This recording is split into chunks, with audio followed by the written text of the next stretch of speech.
Greetings, my fellow YouTubers. This is a shot of whiskey, and guess what?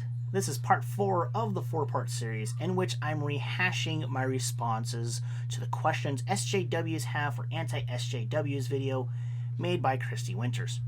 This last piece is, for lack of better words, a continuation of the first video. General questions that could cover a variety of SJW talking points, with some possibility of fitting into one of the other categories instead. Well, rather than questioning Christy's editing skills, let's just focus on the fecal matter that they've left behind for us to clean up. What is the number of followers, the number of likes, the number of dislikes, the number of retweets, the number of subscribers, any of those numbers, any of those metrics, what have they got to do with the argument?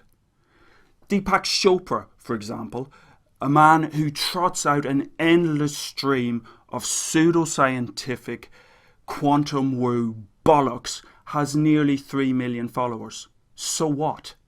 Those people follow him because he tells them what they want to hear. Why even mention the number of followers you have? What difference does it make? I'd like to know what this has to do with anti-SJWs, to be honest. It's not a unique topic within our ilk. In fact, I've heard your kind use it more often than us when you attack someone who dares to disagree with you simply because they did a response video to someone in your camp with very few subscribers. Punch up, not down. Liu Kang wins. Fatality. Besides, y'all have far more subs than I because your viewers like listening to your nonsensical bullocks, to use your word. Why is it that you go on and fucking on about safe spaces and trigger warnings and delicate little flowers, but continue to hide behind your cartoon avatars and your childish pseudonyms, and whenever anyone calls you out on your sexist, racist, homophobic, bigoted rhetoric, you become the argument of your own scorn and are hashtag triggered, as they say? We don't spaz out like Trigglypuff. She got triggered. We don't. Hell, we don't do anything even close to this. Also, if the use of cartoon characters somehow bothers you, why not ask the ranting feminist why she does it? Back when this video was made, she used a drawing of a wig-wearing thumb, and sometimes had a cosplay as Wonder Woman. Well, it looked more like this. Why did she quote-unquote hide behind that drawing? Nowadays, her channel goes by the name of Claudia Brown, and her most recent image looks like this. I can only imagine that it'd be hard for a paltry simpleton such as yourself to comprehend this, but many of us use cartoons because we wanted to do something to make us stand out.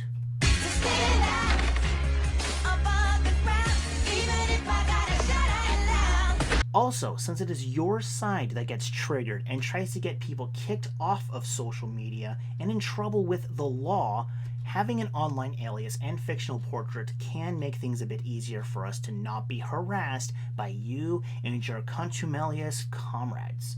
We do not want our lives to be ruined because morons like you call us things that are not true because you feel righteous when you're really unscrupulous.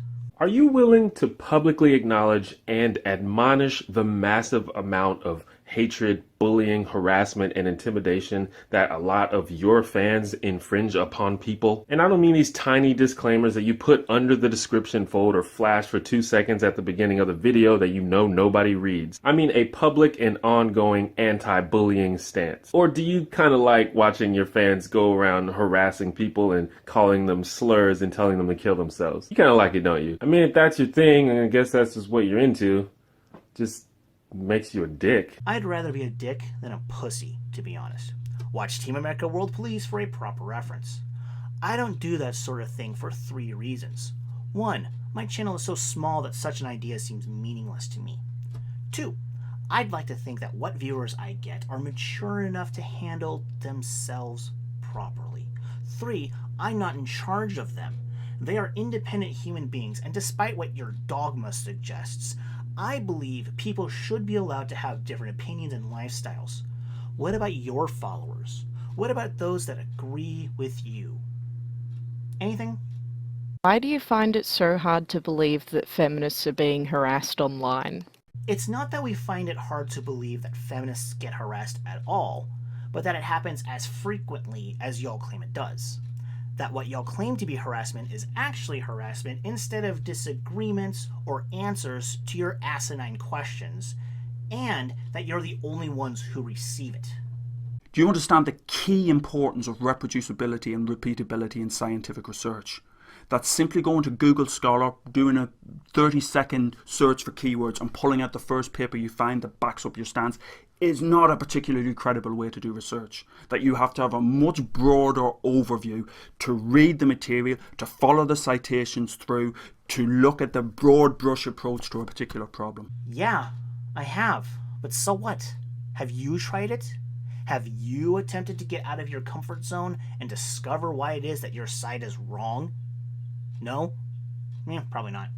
Now, let's continue on with the rest of the trash. You do realise that you're as much of a social justice warrior as those you critique. It's just that you espouse a different form of social justice, a rather less considerate, rather less forgiving, rather less kind form of social justice. Another form of SJW. I see why he'd say that, but the thing is, SJW is more associated with the rabid, insane lefties that screech and get violent because of some boogeyman privilege. We don't do anything even close to that. Also, to assume that what we do is less kind than what SJWs do is insulting, and it proves he has no fucking idea what he's talking about, nor does he have the desire to learn and expand, which makes his Google Scholar shit even more comically shitty. No wonder he has the same name as one of literature's most notorious villains. They didn't have to be glued down in a giant M, but it's the little touches that make a plan really evil, you know? If you identify as an egalitarian, then I'm interested in your take on the usefulness of the concept of the original position as laid out by John Rawls in his theory of justice. And why would I do that? That smirk you have tells me that you believe you've got us at some sort of gotcha question, which isn't even really a question. It sounds more like a college essay topic mandated by a rabid leftist instructor who can only accept the delusions in their head as being reality.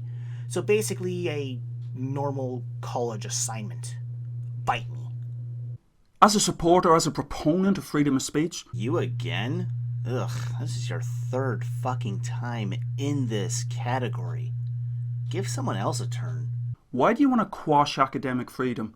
If you're not familiar with the concept of academic freedom, it's worth, in the UK at least, looking up the 1988 Education Reform Act and seeing what that says about the rights of academics to put across unpopular opinions.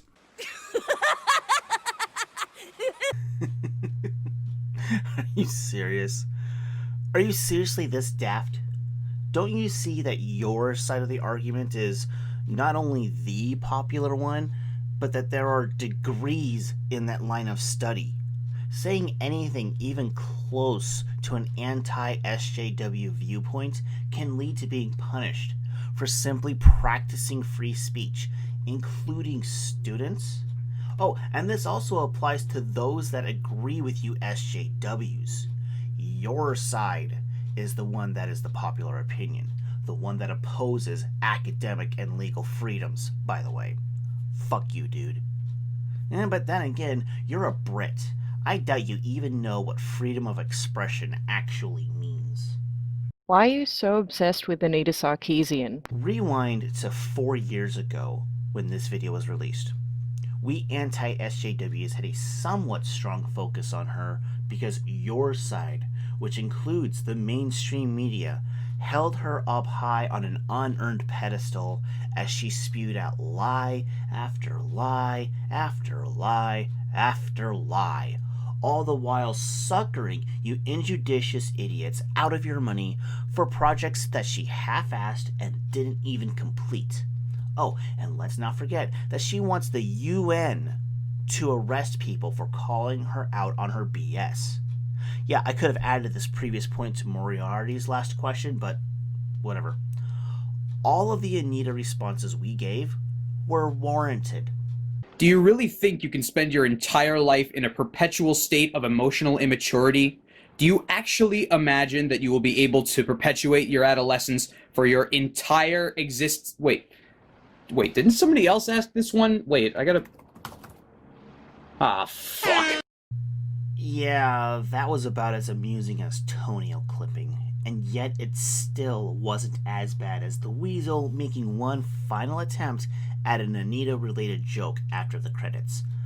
I'm not even going to answer it because it clearly doesn't deserve one. I'm beginning to see why the anti-SJW community has begun to die down. Constantly saying the same things over and over again to them gets exhausting. Or maybe it has to do with us all being shadow banned on bigwig social media platforms. I bet it's even affecting me. Oh well, maybe 4 more years of Trump will turn things around a bit.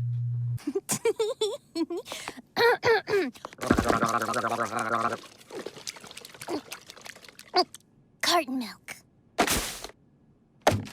But seriously, folks, thank you all for watching. Peace out.